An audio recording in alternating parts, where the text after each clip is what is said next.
bonsoir à toutes et à tous. Donc c'est une joie de vous accueillir ce soir pour une nouvelle conférence et la dernière en fait de l'année 2023, c'est impressionnant de le dire.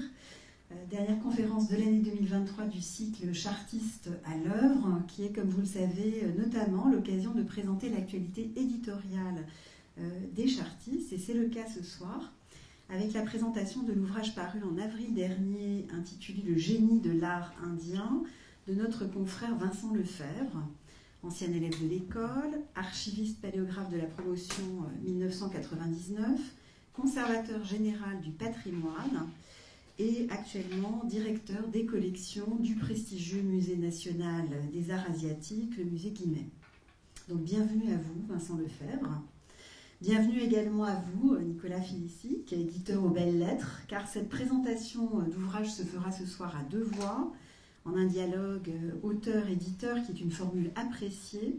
Et vous êtes, Monsieur Filissic, l'éditeur qui, aux belles lettres, s'occupe plus particulièrement du développement du catalogue de la maison sur l'ère asiatique et moyen-orientale. Alors, cher Vincent, je ne reviendrai pas sur les différentes étapes de votre belle carrière de conservateur de musée, mais plutôt sur ce qui est à l'origine du livre présenté ce soir, donc l'art indien. Notre bicentenaire, célébré, comme vous le savez toutes et tous, en 2021, avait été notamment l'occasion de mettre en valeur les carrières de nos anciennes et anciens élèves hors du champ de recherche attendu de l'école des Chartes, si je puis dire, de l'histoire et de l'histoire de l'art français et plus généralement occidental. Retracer l'histoire longue qui est celle de cette école avait alors permis de souligner par le biais de carrières d'éminents confrères et consoeurs, et vous en faites partie, combien la méthode enseignée dans cette maison, attachée à la preuve par le texte et l'image, quelle que soit finalement l'origine et le contexte de production de ces textes et de ces images, pouvait également se révéler féconde sur d'autres aires géographiques ou culturelles que celles sur lesquelles portent notamment les enseignements de cette maison. Et c'est précisément la voie que vous avez choisie en optant dès votre thèse d'école des Chartes pour les études indianistes, poursuivies ensuite à la Sorbonne Nouvelle, à travers un doctorat, puis une habilitation à diriger les recherches. Et vous êtes désormais un spécialiste reconnu des arts et de l'archéologie du monde indien et indianisé, une partie de vos recherches actuelles portant sur le Bengale ancien, et à ce propos, vous êtes depuis 2013, je crois qu'il est important de souligner, chef de la mission française de coopération archéologique au Bangladesh.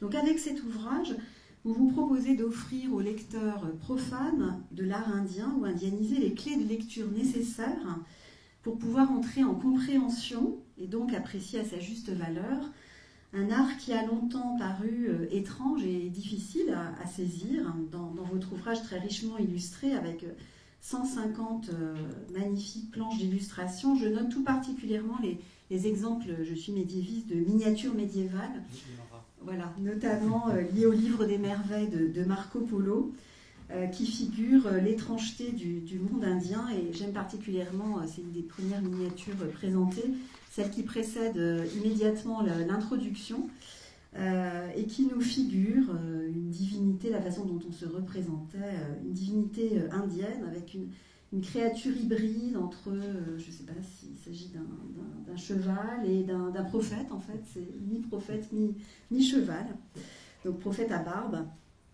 Voilà, mais c'est aussi l'ouvrage d'un historien de l'art, je dirais chartiste, car ces clés de lecture sont aussi celles fournies par des textes traduits et édités, dont fourmille l'ouvrage. Et ça me semble aussi vraiment un atout de votre ouvrage qui est à la fois, je crois, érudit dans le meilleur sens du terme, mais en même temps très accessible, et ça en fera, je pense, tout le succès. Et à l'heure où ce que l'on recherche, je crois, est plus que jamais une histoire globale, ou du moins connectée, à travers une histoire des échanges, des transferts culturels, votre ouvrage témoigne également combien cet art indien a nourri ou s'est nourri d'autres réalisations artistiques ou architecturales, et ça aussi, évidemment, c'est passionnant. Donc merci encore d'avoir accepté le principe de cette conférence, nous avoir réservé une partie de votre temps précieux pour nous présenter ce bel ouvrage. qui fera date, j'en suis sûre. Bonne soirée à toutes et à tous. Merci à tous les deux. Madame la directrice, cher Michel, je suis très sensible à cette invitation ce soir. Évidemment, c'est toujours un plaisir de présenter un ouvrage auquel on a consacré quelques mois, voire quelques années de réflexion. Mais je veux dire que ce soir, ça revêt pour moi une importance toute particulière, puisque je me retrouve, alors pas tout à fait sur les bancs d'une école que j'ai fréquentée, puisque à mon époque, comme la vôtre d'ailleurs, on était encore à la Sorbonne, hein. Mais je dois dire que lorsque j'étais à l'école des Chartes et que le directeur de l'école à l'époque, Yves-Marie Bercet, a accepté que je travaille sur les bronzes d'Inde du Sud, déjà c'était assez audacieux de sa part. Et je n'imaginais pas que plus de 25 ans plus tard, je reviendrais pour parler d'un livre sur l'art indien. Alors, peut-être que je vais passer la parole à Nicolas. Donc ce livre, parlons-en. Merci beaucoup pour l'invitation. Merci Madame la directrice pour ce mot et merci aux équipes de la communication de l'École des Chartes.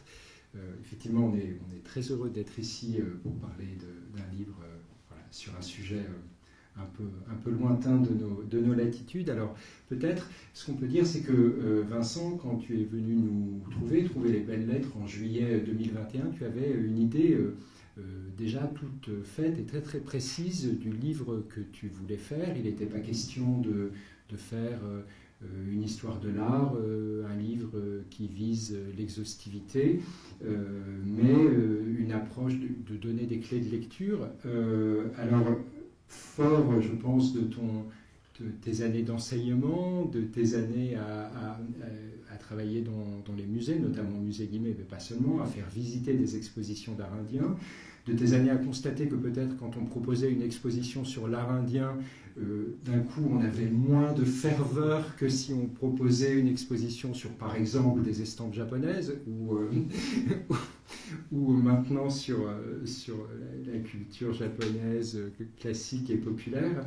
Alors voilà, qu'est-ce qui t'a poussé à écrire ce livre et qu'est-ce que tu as voulu montrer par l'écriture de ce livre, pour quel lecteur et comment l'as-tu envisagé?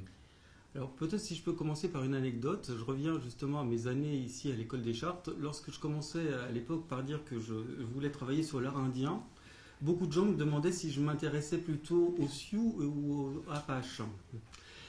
Parce qu'effectivement, alors depuis le terme d'Amérindien ou de Native American s'est imposé, mais au début c'était souvent l'image que l'on renvoyait quand on prononçait l'adjectif indien.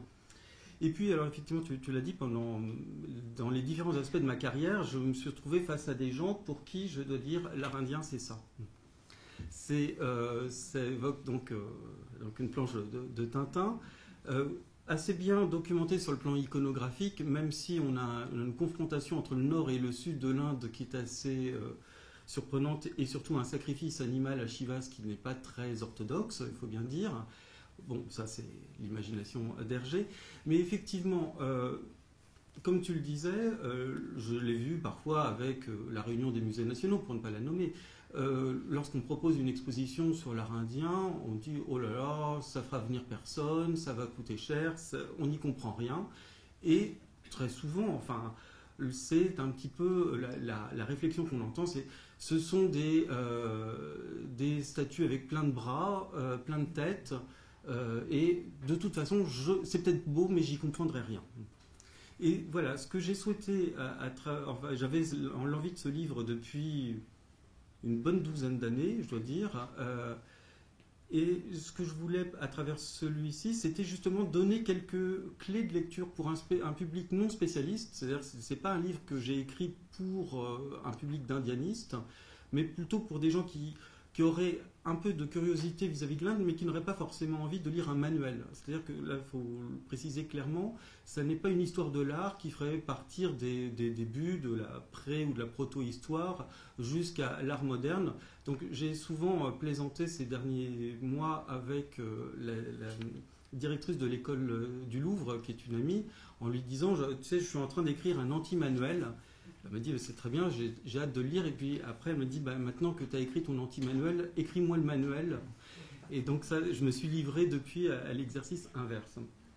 Donc en fait, si je vais un petit peu au-delà de ces clichés tintinesques, là, quand on évoque l'Inde, il y a un petit peu deux choses différentes. C'est soit le monde des spiritualités, plus ou moins bien assimilé, on va dire. Il y avait un ancien directeur de l'école française d'Extrême-Orient qui avait employé devant moi, lorsque j'ai été étudiant, une expression que j'aime bien reprendre, qui parlait des grenouilles d'ashram. Et pour désigner une partie de ces gens qui recherchent une Inde fantasmée des spiritualités. Et puis donc l'autre volet qu'évoque l'Inde, c'est plutôt l'Inde fabuleuse du Taj Mahal ou des Maharajas. Donc ce sont deux aspects de l'Inde qui existent parfaitement, mais qui ne sont que très partiels. Et une des questions que je me suis souvent posée, c'est finalement pourquoi est-ce que il y a cette sorte d'appréhension. Parce que je pense très sincèrement que l'Inde, qui relève, comme son nom l'indique, d'un monde indo-européen, est beaucoup plus facile à appréhender que d'autres civilisations non occidentales, qui nous sont en fait beaucoup plus éloignées, mais que paradoxalement, le public français ou européen, occidental de manière plus large, connaît mieux. Alors c'est vrai qu'il y a des traditions plus anciennes de la chinoiserie dès le fin du XVIIe siècle, le XVIIIe siècle et au-delà. Et puis ensuite, au XIXe siècle, la vague du japonisme, et puis celle disons, du primitivisme qui a... Alors, et je trouve qu'à chaque fois, évidemment, il serait très réducteur de penser que la chinoiserie nous fait connaître la civilisation chinoise. Le japonisme, c'est pas parce qu'on apprécie les estampes d'Okusai et d'Hiroshige que l'on comprend le Japon de l'époque de Heian. Et évidemment, j'ai toujours considéré, même si je connais très mal l'art africain et océanien, que le réduire au simple rang de source d'influence et pour Picasso ou les Fauves, c'est très réducteur. Néanmoins, ça a fait en sorte que ce sont des formes d'art qui nous sont d'une certaine manière un peu familières, alors que du côté de l'Inde, finalement, les choses se sont moins passées, même si en fait les contacts entre l'Inde et l'Europe, ils ont été permanents depuis la plus haute antiquité. Mais parfois on ne l'a pas toujours perçu.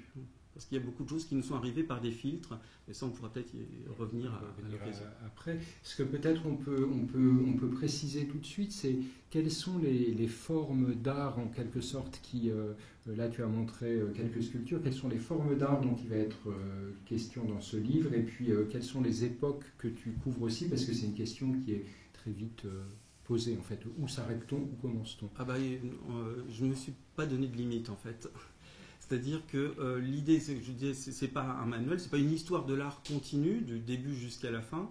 Et donc j'ai souhaité être transversal aussi bien d'un point de vue, diachronique et transversal d'un point de vue géographique, en couvrant, d'ailleurs on va peut-être y revenir plus tard, la question du monde indien au sens large qui ne se limite pas à l'Inde, l'État qui aujourd'hui porte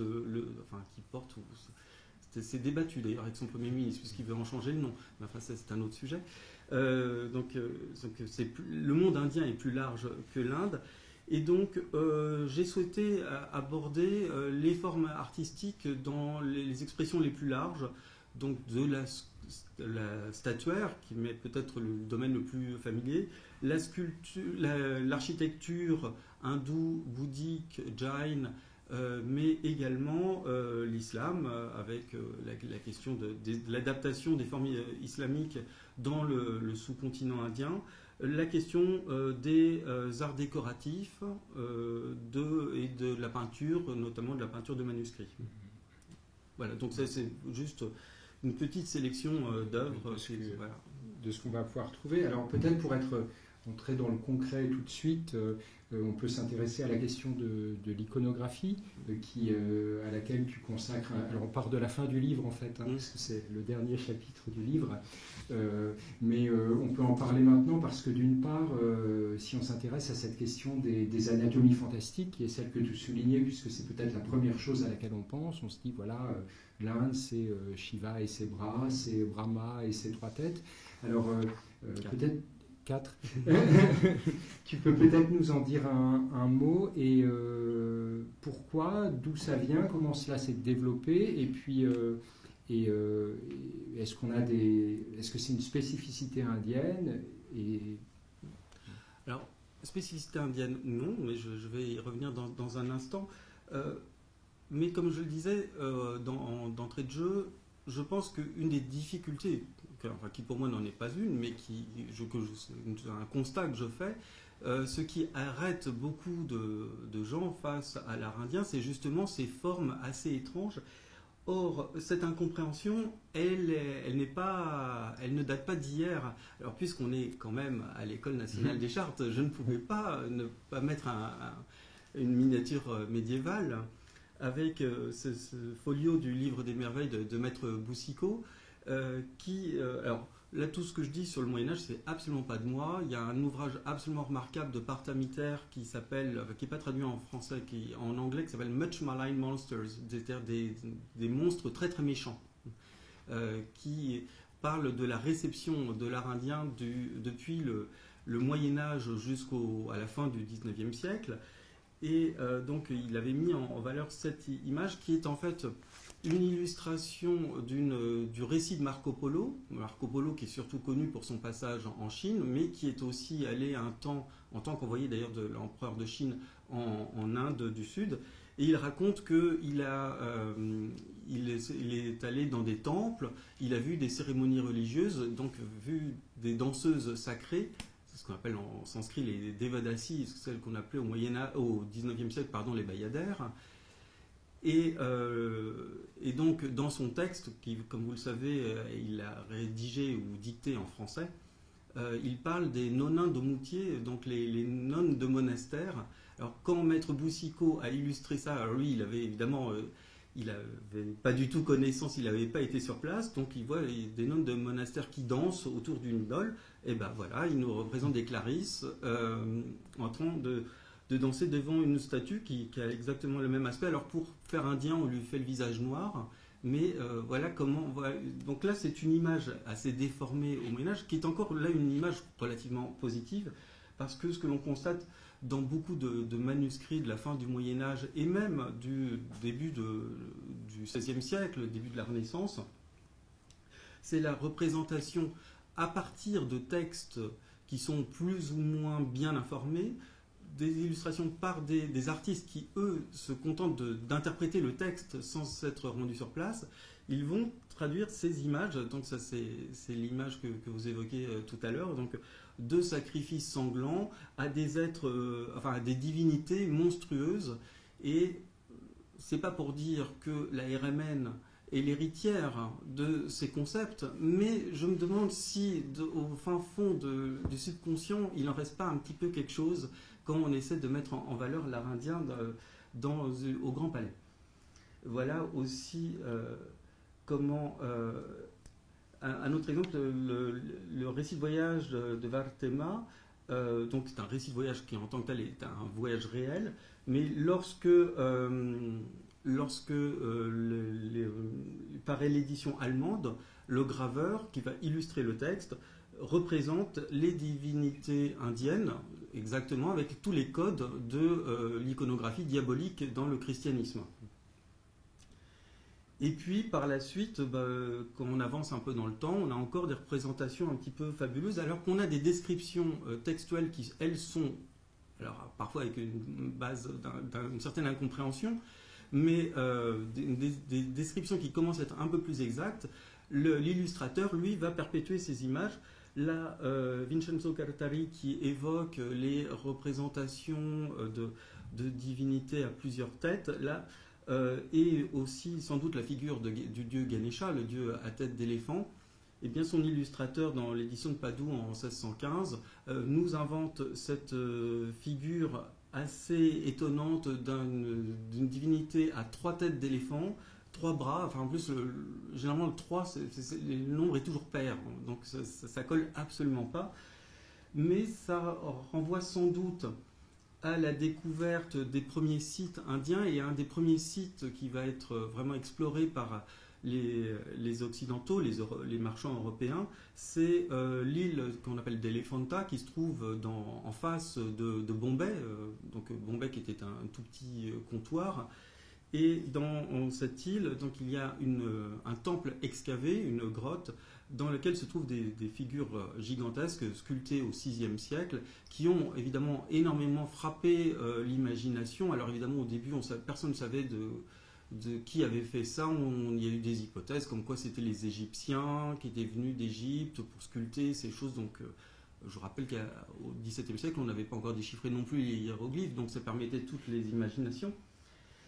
Et dans cette grotte donc, se trouve notamment ce buste tricéphale, enfin en tout cas on voit 3 têtes du dieu Shiva. C'est absolument monumental, ça fait à peu près 5 mètres de haut. Hein, donc, on peut imaginer que pour les premiers visiteurs qui arrivaient dans ce temple, enfin, aujourd'hui ça reste très très impressionnant, mais à l'époque aussi, ils se demandaient face à quoi ils se trouvaient. Et alors juste à côté de ce buste tricéphale du dieu Shiva, il y a cette représentation qui, elle, a fait couler énormément d'encre, puisque c'est une représentation de Shiva sous la forme qu'on appelle en sanskrit Ardhanarishvara, c'est-à-dire le seigneur qui est à moitié femme.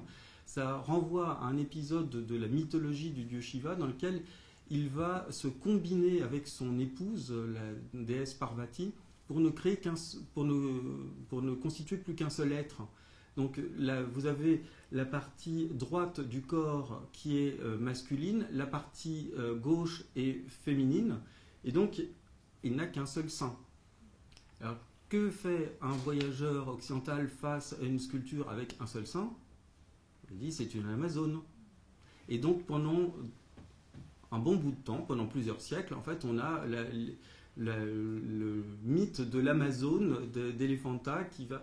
Et donc souvent, et c'est ce qu'on va constater, c'est que face à ces images un petit peu surprenantes, eh bien, les Occidentaux, ils vont faire avec les moyens du bord, si je puis dire, et faire avec leur propre référence culturelle et essayer de retrouver... C'est pour ça que par la suite, on insistera autant, et de manière abusive à mon sens, sur le Gandhara et sa supposée influence grecque, parce que c'était le point d'entrée. Mais pour revenir à ta question, donc, il y a eu d'emblée une connaissance de cette anatomie fantastique dans l'iconographie indienne, qui pourtant n'est pas une caractéristique, c'est loin d'être le seul pays au monde à avoir ce genre de refiguration. Voilà, juste pour vous montrer quelques exemples. C'est le cas en Mésopotamie, c'est le cas en Amérique précolombienne, Mésoamérique ou Amérique du Sud. C'était évidemment le cas dans l'Égypte ancienne. Et puis, plus près de chez nous, on n'a pas hésité non plus à représenter la Diane d'Éphèse avec une multitude de seins, ou Janus à 2 têtes. Donc l'anatomie fantastique, c'est quelque chose qui se retrouve dans de très nombreuses religions. Mais il est vrai que l'Inde a eu une prédilection pour ce type de représentation, et les artistes ont su surtout le faire avec une virtuosité absolument incroyable, parce que on voit ces différents bras qui surgissent là, sur cette image de manière finalement assez naturelle. Et je vais employer une expression de mon maître, de mon gourou, si je puis dire, Bruno d'Agence, qui parlait de naturalisme de l'impossible. Et je trouve que c'est une expression qui relate très bien cette réalité. Donc là, une représentation de Durga tuant le démon buffle, ou bien un autre type de représentation de Shiva dansant, un peu différent de celui qu'on a vu sur la planche d'Hergé. Et il est vrai que cette anatomie fantastique, par la multiplication des bras, ce qui est le plus fréquent, mais également la multiplication des têtes, dans le cas du dieu Brahma, par exemple, c'est quelque chose qui est extrêmement courant. Alors pourquoi est-ce aussi courant? En fait, on peut estimer que les artistes indiens ont aimé combiner en une seule image plusieurs moments d'un mythe. En fait, c'est une sorte de cinéma pétrifié qui permet d'avoir du 2 en 1, du 3 en 1, du 4 en 1 parfois, et de montrer que les personnages face auxquels nous nous trouvons sont des personnages qui échappent, qui sont bien au-delà de nos sens, qui sont à proprement parler extraordinaires. Et donc cette multiplicité des membres, des têtes, c'est la preuve de leur dimension supra-humaine et leur capacité à combiner des fonctions parfois contradictoires, puisque si on prend cette iconographie très, très célèbre de Shiva dansant, eh bien ça nous représente le Dieu tout-puissant, qui est à la fois le Dieu qui crée, en tenant dans une main le tambourin qui rythme la création du monde. Dans l'autre main supérieure gauche, il a la flamme de la destruction, et entre les dieux, il fait ce geste dit de l'absence de crainte.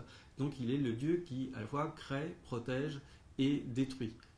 Dans le cycle des renaissances, qui sont les renaissances humaines, mais également les renaissances des cycles de la Terre, de l'univers. Alors, peut-être à l'autre question qu'on peut se poser sur l'iconographie, justement, c'est que à l'opposé, enfin il me semble, mais peut-être pas, à l'opposé de ce qu'on vient de voir ici, il y a aussi dans l'art indien, dans la représentation des divinités, la dimension aniconique, à laquelle tu consacres un petit chapitre. On pense au linga, on pense à la roue. Je vais peut-être lire juste une phrase tirée d'un article de Louis Renoux qui se trouve dans un livre qu'on vient de republier cette année, l'Inde fondamentale, livre dans lequel les articles ont été choisis et présentés par Charles Malamud ici présent. Louis Renoux écrit à un moment « Aucune image divine de pierre ou de métal n'a été conservée qui date avec certitude d'avant le 1er siècle précédant l'ère chrétienne. Il peut se faire que des œuvres anciennes aient péri, que des matières trop fragiles n'aient pu résister, mais si l'on compare ce silence archéologique au silence des textes de la haute antiquité, on est bien amené à conclure que l'Inde est passée par une longue période aniconique avant d'en venir à ce culte organisé que nous voyons établi dans l'hindouisme classique. » Donc, quelle est la place de cet aniconisme? A-t-il perduré dans des époques postérieures? Et comment a-t-il cohabité avec ces exemples d'architecture, d'anatomie fantastique dont on vient de parler? Alors, si on laisse de côté la civilisation de l'Indus, civilisation proto-historique qui s'épanouit entre 2600 et 1900 avant notre ère et qui avait été complètement oublié, qui n'a refait surface que dans les années 20 du XXe siècle, on peut dire que les débuts de l'art indien, c'est à partir à peu près du IIIe siècle avant notre ère. Et d'emblée, on voit une forte proportion à la représentation de la figure humaine.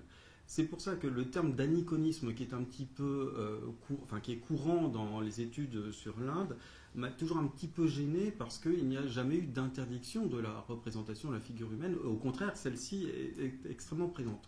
Par contre, ce que l'on constate, c'est que pendant plusieurs siècles, les divinités principales ne sont pas représentées. Et le cas le plus célèbre, c'est celui du Bouddha.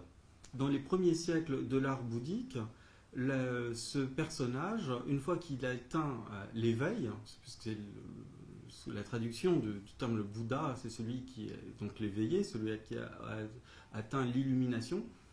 Dans les premières représentations de l'art bouddhique, on va trouver quantité de figures qui vont nous donner un contexte narratif, mais le Bouddha lui-même n'est pas représenté. Là encore, il ne s'agit pas d'un interdit. Il n'y a aucun texte qui nous dit qu'il ne faut surtout pas le représenter. Ce n'est pas ce qu'on peut constater dans le judaïsme ou dans l'islam, mais c'est plutôt une pratique que l'on constate. Là, on a par exemple sur cette pièce qui se trouve, que vous pouvez voir aussi au 6 avenue d'Iéna, donc tous les jours de 9h à 18h, de 10h à 18h, sauf le mardi. Donc cette représentation d'un moment dramatique qui est la tentation vis-à-vis de celui qui n'est pas encore le Bouddha, qui va juste le devenir. C'est dans la veille du moment où il va atteindre l'illumination, l'assaut de Mara. Donc les armées du malin sont en train de se précipiter sur le futur Bouddha pour le tirer de sa méditation. Et lui, il est à ce moment-là assis sous un arbre, sous un pipal. Et là, en fait, vous ne le voyez pas, mais il est là.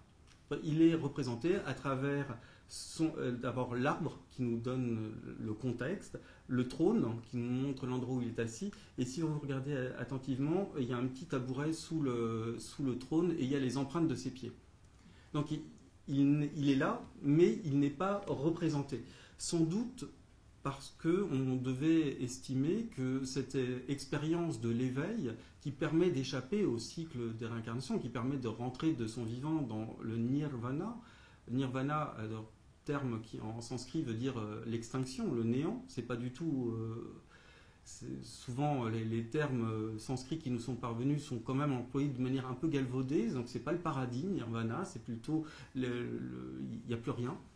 Donc le Bouddha ayant fait cette expérience, les artistes ont sans doute estimé qu'il n'était pas en mesure de représenter l'irreprésentable.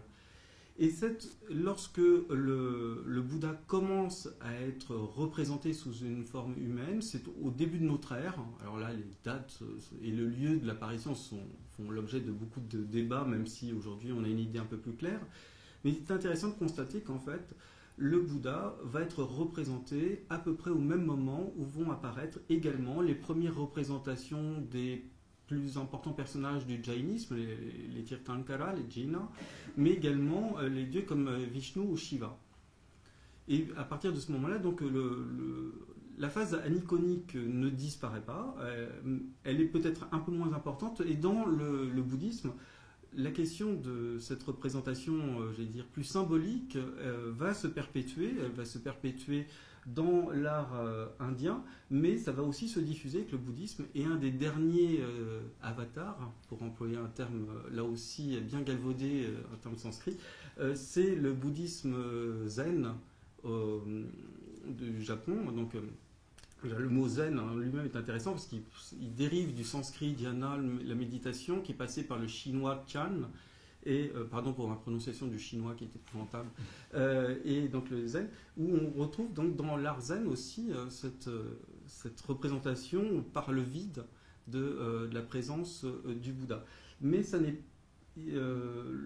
donc je disais, le cas est particulièrement connu dans le cas du bouddhisme. Mais en fait, cet aniconisme a existé dans la plupart des courants religieux, et c'est également le cas dans l'hindouisme. Il y a eu des représentations, alors c'est moins fréquent, mais ça existe, du dieu Vishnu à travers une pierre ou un fossile. Et puis le cas le plus emblématique, c'est le dieu Shiva que vous avez vu danser tout à l'heure, donc qui est représenté sous cette forme fameuse, mais dans le saint des saints, dans la sela des temples, il est représenté à travers un objet qu'on appelle le linga, ce qui veut dire signe en sanskrit, qui est un objet dont la nature, enfin la symbolique phallique est également évidente, mais qui est avant tout une pierre dressée et un objet tout à fait, qui n'est pas du tout une représentation réaliste, si tant est que les dieux à quatre bras soient réalistes, mais on s'identifie peut-être plus facilement quand même qu'à ce linga qui est constitué, comme vous le voyez, donc d'une partie ronde qui émerge au sommet du piédestal, avec ensuite des parties inférieures octogonales et quadrangulaires. Et en fait, pour moi, je pense que l'Inde aime bien ces positions paradoxales et cette alliance des contraires. En fait, pour moi, il n'y a pas une opposition entre une tendance aniconique et une tendance à l'anatomie fantastique, mais ce serait plutôt la face et le revers d'une même médaille. Dans les deux cas, il s'agit de représenter ce qui est extraordinaire. Donc il y a le cas où on est plutôt dans une forme de transcendance, dans l'autre c'est plus de l'immanence, mais en fait on cherche à représenter ce qui échappe à la simple expérience humaine. On serait plus dans une même idée à travers les deux types de représentation, et en tout cas, en aucun cas, c'est issu d'un interdit ou de...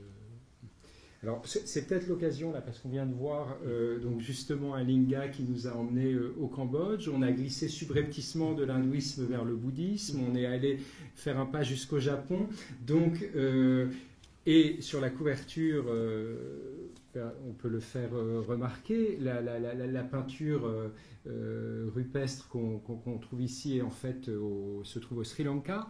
Donc on a appelé ça le génie de l'art indien parce que c'était bien pratique, mais peut-être en réalité il fallu faire, et si on avait été dans un pays de langue anglaise, on aurait peut-être appelé ça le génie de l'art sud-asiatique, au moins, voire plus. Donc de quelle Inde parle-t-on ?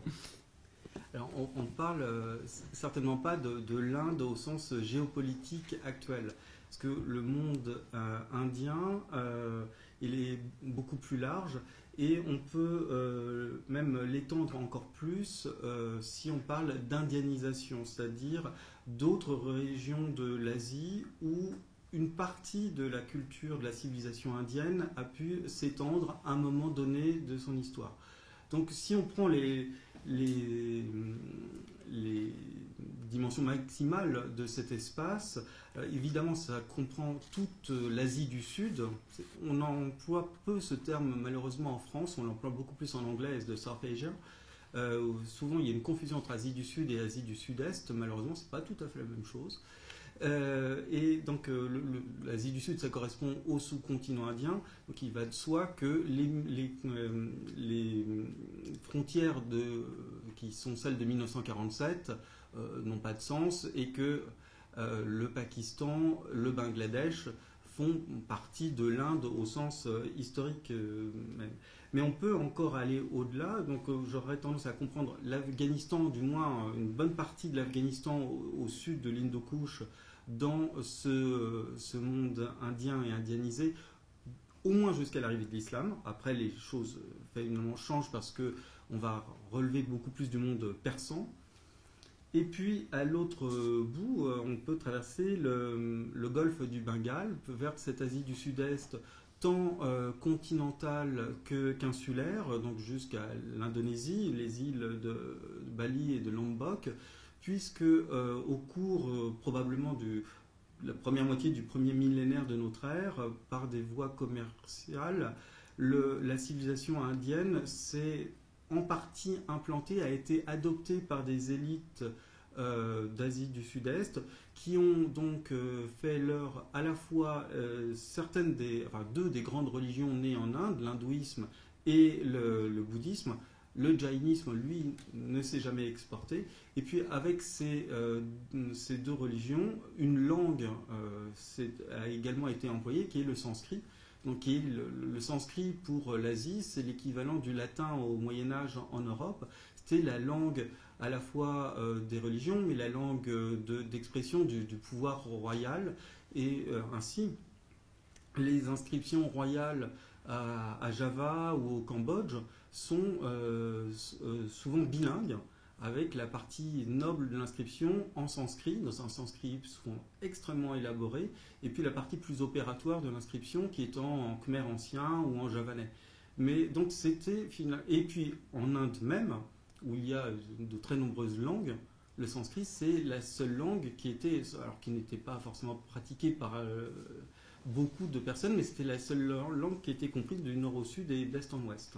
Donc on a ce monde défini voilà, par le sanskrit et puis par le bouddhisme, l'hindouisme. Oui, alors après c'est là où je ferai peut-être une petite différence. Donc on voit ces choses qui se diffusent. Donc, je parlais de l'Afghanistan, donc Bamiyan c'est un petit peu, on est au 6e, 7e siècle, c'est la limite occidentale du monde indien, même si on peut encore aller encore un petit peu plus loin, jusqu'en Ouzbékistan, Tadjikistan, on a encore une diffusion du bouddhisme, on a une représentation aussi de certaines scènes du Mahabharata à Penjikent, au Tadjikistan actuel.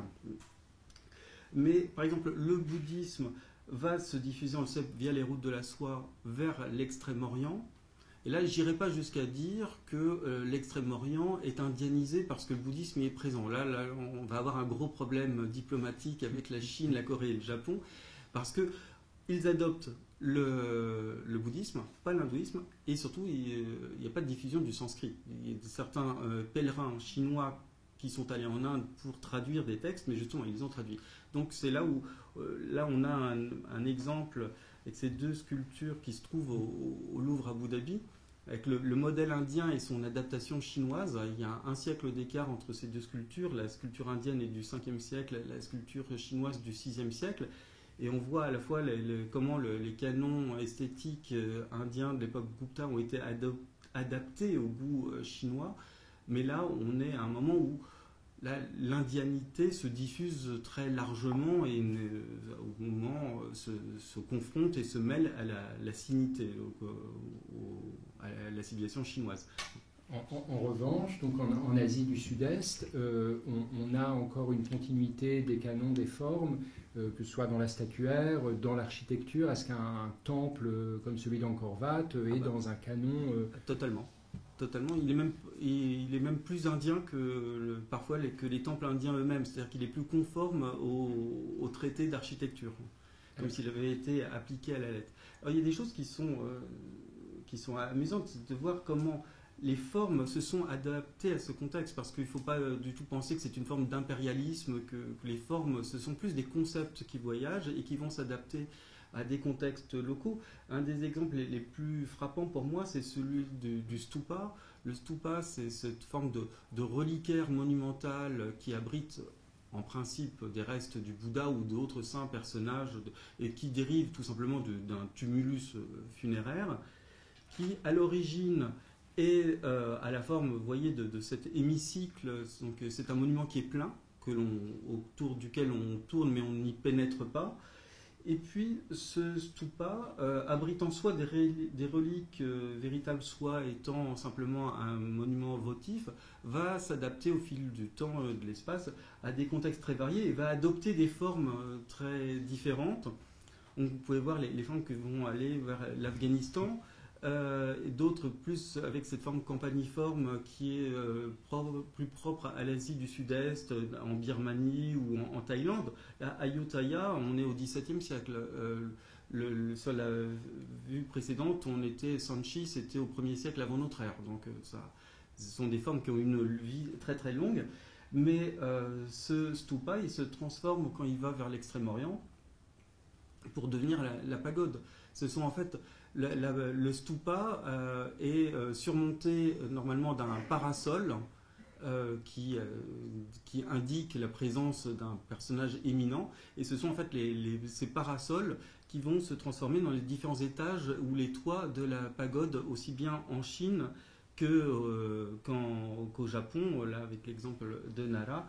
Ce qui fait que lorsqu'au XVIIIe siècle, des aristocrates français ou britanniques ont fait réaliser des pagodes dans un goût de chinoiserie dans leur jardin, ou alors aussi en Allemagne, ils n'imaginaient pas qu'en fait ils avaient une forme héritée de l'Inde via l'Extrême-Orient.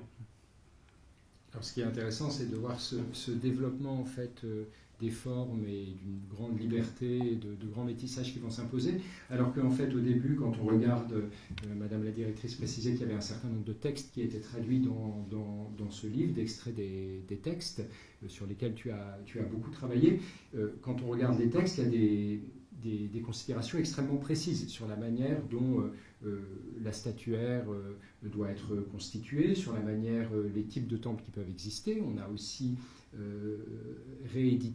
travaillé avec Bruno d'Agens il y a 2-3 ans pour faire une nouvelle édition du Mayamata, du moins d'une partie de ce traité d'architecture sanskrit avec une introduction et un commentaire. Donc ces textes, là tu cites aussi évidemment des extraits du Mayamata, mais tu cites également des extraits par exemple du Diptagama dans le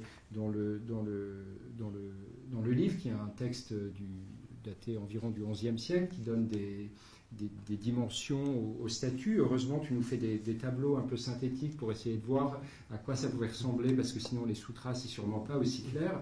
Mais donc on voit on a un petit exemple ici, de voir que toutes les mesures sont données de manière extrêmement précise pour donner la longueur de l'œil, la largeur de l'œil, le point lacrymal, et c'est la même chose dans le Mayamata sur les tempes. Parmi les types de trumeaux, il y a les trumeaux comme ci, les trumeaux comme ça.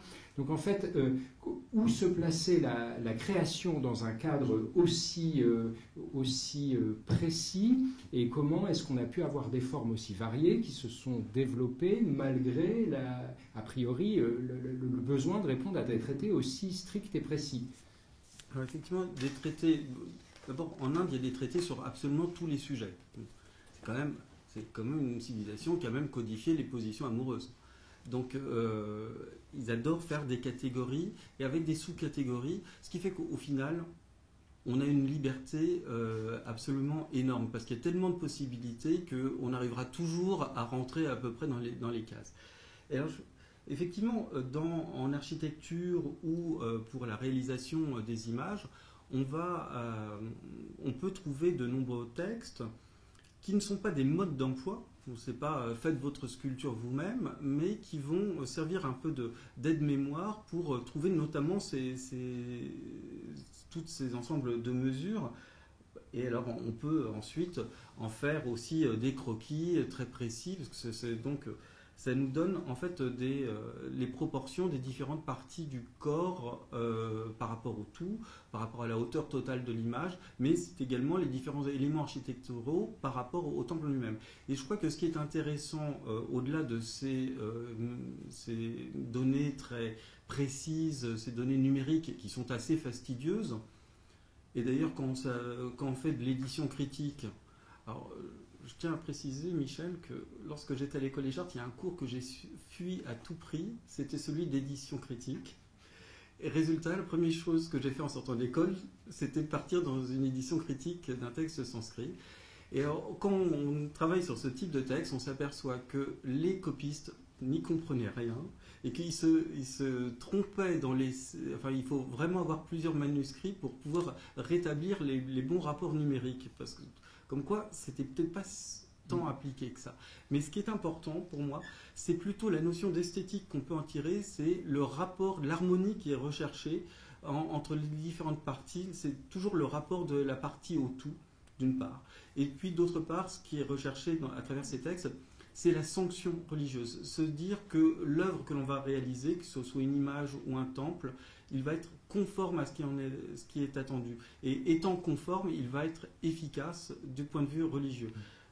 Là, vous voyez, pardon, pas dans le bon sens, il y a quelques années, j'étais allé dans des ateliers de fondeurs au Tamil Nadu, en Inde du Sud, pour voir comment ils réalisaient ces images à la cire perdue selon la technique assez ancestrale. Donc les bronzes chola du 10e, 11e siècle que j'étudiais, ils sont toujours fabriqués, ils sont moins beaux aujourd'hui, mais enfin ils sont toujours fabriqués selon les mêmes techniques.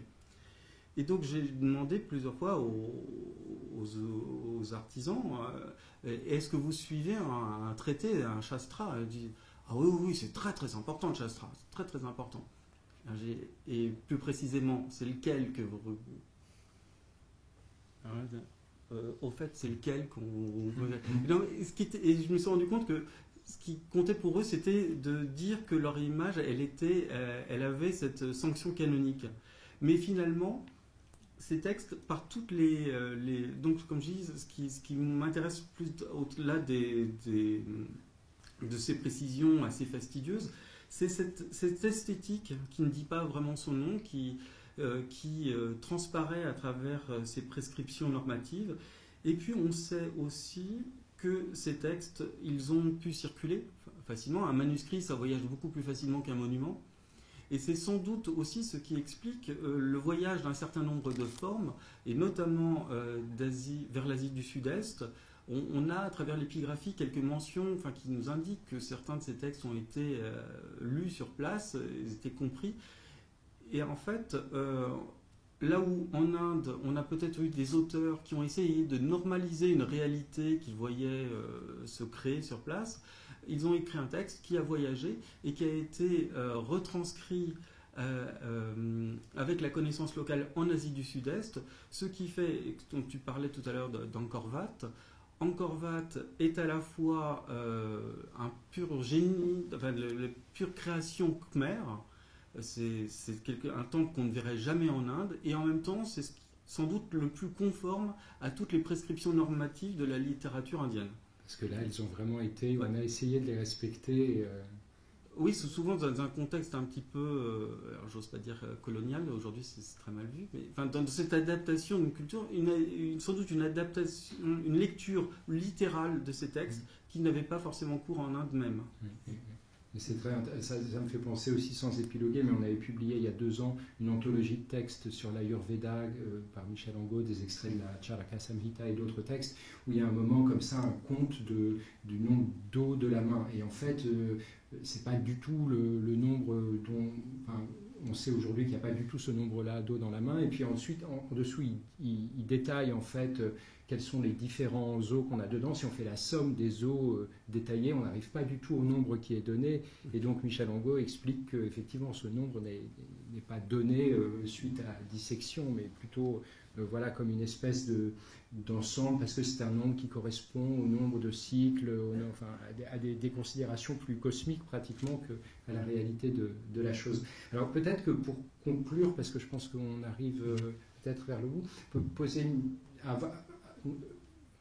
avant d'ouvrir aux questions, une toute petite question sur... Donc, tu as parlé à l'instant de ta rencontre avec certains artistes et artisans. Justement, artistes, artisans, qui sont les facteurs de l'art indien? Alors pour moi, il y a 3 personnages, enfin 3 catégories de personnages qui rentrent dans le champ de la création artistique. Il y a, et c'est à mon sens le plus important, le commanditaire. C'est-à-dire que un monument, il est construit et une image est réalisée d'abord parce que quelqu'un va le financer, et c'est cette personne qu'on va désigner par le nom de commanditaire. Le mot sanskrit, ce serait pour être yajamana, qui veut dire le sacrifiant. Donc c'est celui qui va... En fait, on se place évidemment dans une optique religieuse, mais c'est celui qui va financer la réalisation d'un temple, ou du moins d'une des images qui peuplent ce temple, pour recueillir les fruits de cet acte religieux, de cet acte pie. Et en fait, c'est souvent par l'épigraphie son nom à lui que l'on connaît, parce que celui qu'on va qualifier nous d'artiste, parce que c'est notre regard occidental, un regard aussi qui est issu plutôt de la Renaissance, ou un petit peu peut-être de l'Antiquité classique, mais qui n'est pas non plus la vision du Moyen-Âge occidental, qui ne fait pas la distinction entre artiste et artisan. Lui, c'est évidemment un personnage essentiel, mais c'est un prestataire. Donc, il est reconnu pour son talent, pour son inventivité éventuellement, mais on le paye, d'abord parce que c'est son gagne-pain, et puis aussi parce qu'en le payant, en quelque sorte, on le dépossède de cette création. C'est le commanditaire qui lui-même apparaît comme finalement le vrai créateur au bout du compte. Et puis il y a un 3e personnage qui peut intervenir, qui est l'officiant, enfin en tout cas celui qui a la connaissance des traités et qui peut guider cette création pour faire en sorte qu'elle soit conforme aux attentes du commanditaire, et donc assurer là aussi son efficacité. Mais d'une certaine manière, l'officiant, c'est lui aussi un prestataire, et d'ailleurs lui aussi touche son salaire à la fin. Parce que dans le cadre d'un bâtiment, par exemple, il y a tout un tas de cérémonies, c'est ça, à l'achèvement de la construction? Aussi bien pour un monument que pour une image, il y a une cérémonie d'installation, pratishta en sanskrit, qui fait que ce qui jusque-là n'est qu'un morceau de bois, de terre ou de pierre, va être le réceptacle du divin. On parle parfois de manière un petit peu trop simpliste de la cérémonie de l'ouverture des yeux. En fait, ça n'est que le premier stade de la cérémonie, où effectivement on va faire mine de regraver les yeux pour que l'image puisse voir, et puis surtout au cours de... Alors les cérémonies, elles varient selon les époques, les contextes, mais ça peut durer plusieurs jours parfois. L'objectif, c'est de faire en sorte que la personne divine, Dieu ou déesse, accepte de descendre, et le terme qui veut dire descente en sanskrit, c'est avatar, donc descendre sur Terre pour s'incarner dans l'image à la suite de cette cérémonie. Et donc c'est pour ça que effectivement l'artiste, lui, il va réaliser l'objet, qui est un objet inerte, inanimé. Et c'est l'officiant qui, toujours à la demande du commanditaire, qui va faire en sorte que la divinité s'incarne dans cette image. Et c'est pour ça que le temple, en particulier dans l'hindouisme, mais c'est plus large que ça, est beaucoup plus qu'un simple lieu de rassemblement des fidèles. On parle à propos de l'Église, souvent on dit c'est la maison de Dieu. Et en fait, l'église, ecclésia, en grec, c'est l'assemblée, c'est le rassemblement des fidèles. Alors que le temple en Inde, c'est véritablement la maison de Dieu. D'ailleurs, c'est souvent les mêmes termes qui désignent aussi bien le temple que le palais, puisque la divinité est réputée être vivante dans son sanctuaire, dans son palais. Et c'est pour ça que, normalement, tous les rites sont ceux qu'on pourrait aussi adresser à un roi ou un prince. Le matin, on va aller l'éveiller, on va lui apporter des offrandes parce qu'il faut bien qu'il se nourrisse. Le soir, il y a la cérémonie du coucher, et puis il y a les moments de célébration où la divinité va recevoir, avoir ce moment de vision qu'on appelle le darshan, donc c'est ce contact visuel où le Dieu voit ses fidèles et les fidèles voient le Dieu. Et c'est aussi, comme certains fidèles n'ont pas la possibilité de rentrer dans le temple, d'abord pour des questions de place, et puis aussi parfois pour des questions de pureté, s'ils appartiennent à des castes qui ne sont pas admises dans les temples, le Dieu va leur faire la grâce de sa présence dans une procession, en se promenant dans son domaine, comme un prince qui va... Enfin, c'est pas le roi de France qui va toucher les écrouelles, mais c'est un petit peu l'idée. Merci beaucoup Vincent pour cette présentation qui donne une partie des idées qui se trouvent dans ton livre, et je pense que ça montre bien combien ça peut aider à comprendre un peu mieux, à regarder avec un regard un peu différent les productions de l'art indien, des différentes époques, de voir ce qu'il faut regarder, comment ça a pu être perçu. Et donc espérons que, et c'est pas juste l'éditeur qui parle, mais espérons que le livre circule et qu'il soit lu et que ça permette d'attirer beaucoup plus de monde dans les expositions d'art indien. On a le temps, si vous souhaitez poser quelques questions. Juste, on va faire passer un micro parce que tout est enregistré. Monsieur...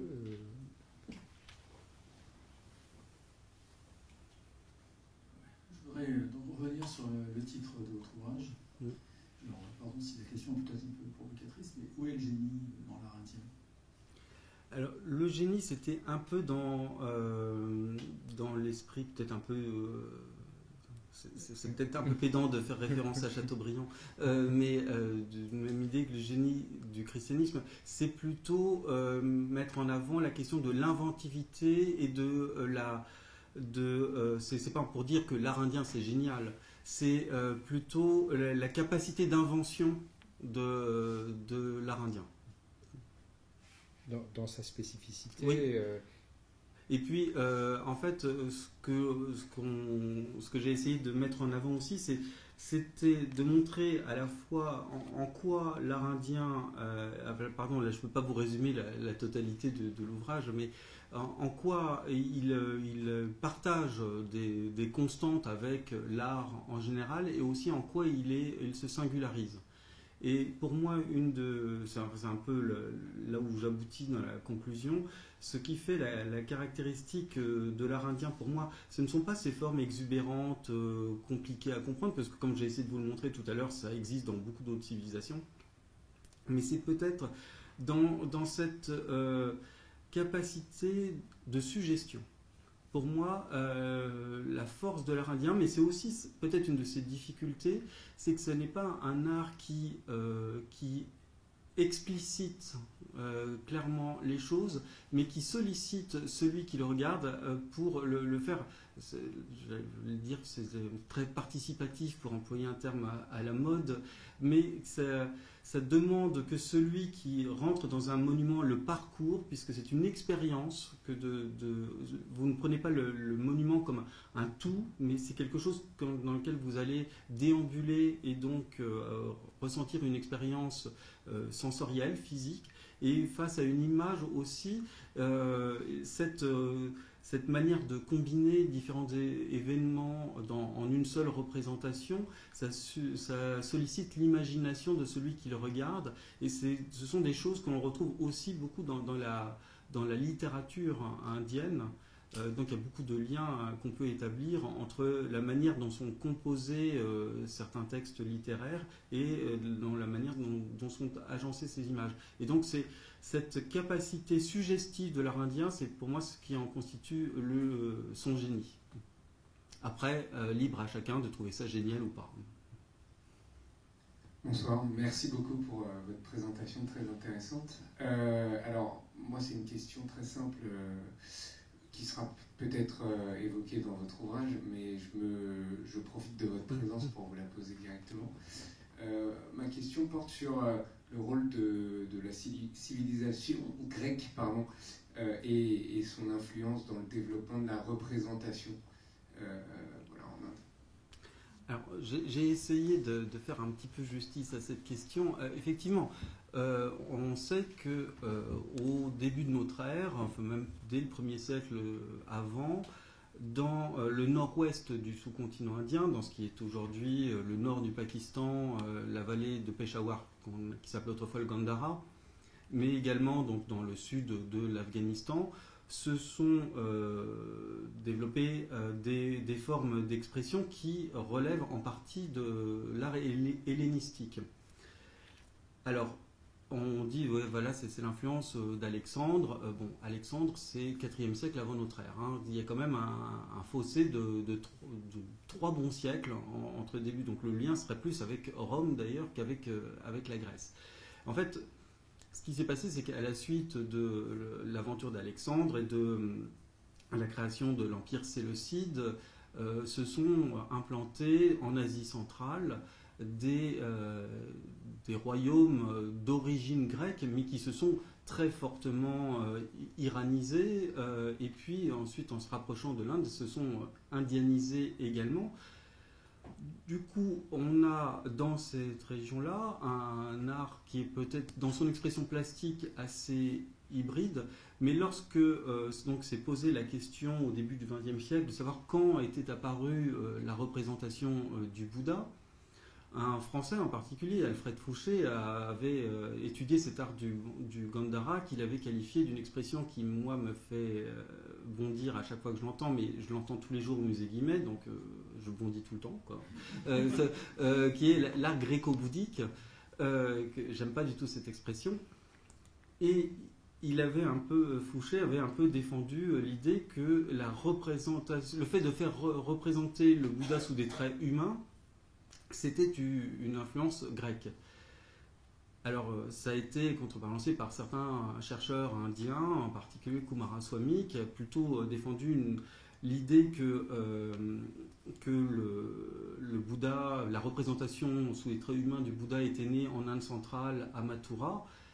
Alors aujourd'hui, on a une position un peu plus équilibrée, c'est-à-dire en fait, on pense, parce que toutes ces œuvres sont très difficiles à dater, mais à dater précisément du moins, qu'en fait, le Bouddha est apparu sous des traits humains en même temps en Inde centrale, à Mathura et au Gandhara.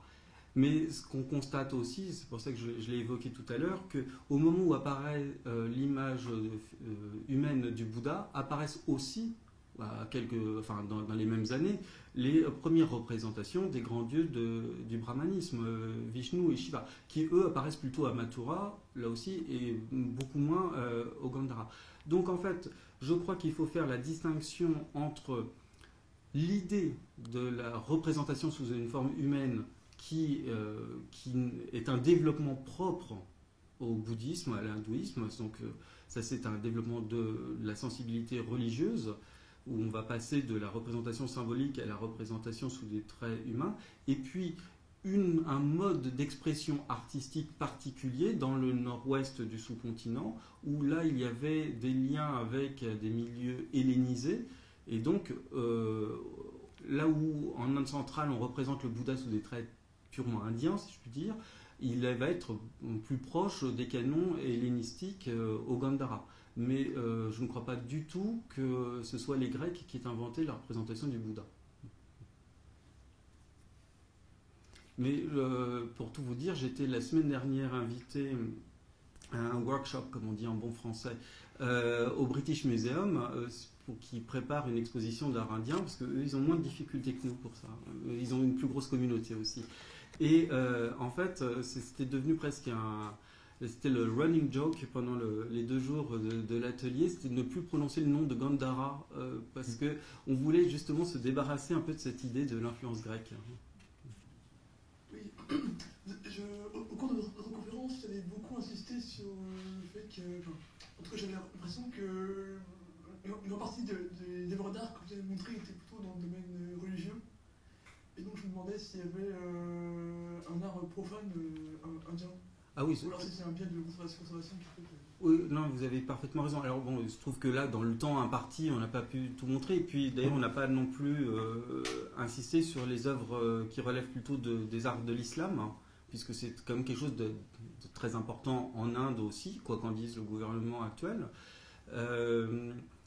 Alors, il y a des arts profanes extrêmement importants qui, pour des raisons effectivement de conservation dans ce climat tropical, se sont peu conservés pour les périodes les plus anciennes. Mais on sait par les textes qu'il y avait une production d'orfèvrerie, d'objets précieux, de textiles extrêmement importante. Par exemple, il y a un objet absolument fascinant qui se trouve au musée d'archéologie nationale de Naples, qui est une petite figurine en ivoire qui provient de l'Inde Kushan. Or, on sait que l'art de la sculpture sur ivoire pour faire des éléments de mobilier là on pense parfois que cette figurine était un manche de miroir. Ces objets étaient très, très courants. Il y a des inscriptions à Sanchi qui parlent de la guilde des ivoiriers, donc ça veut dire qu'ils étaient puissants, riches.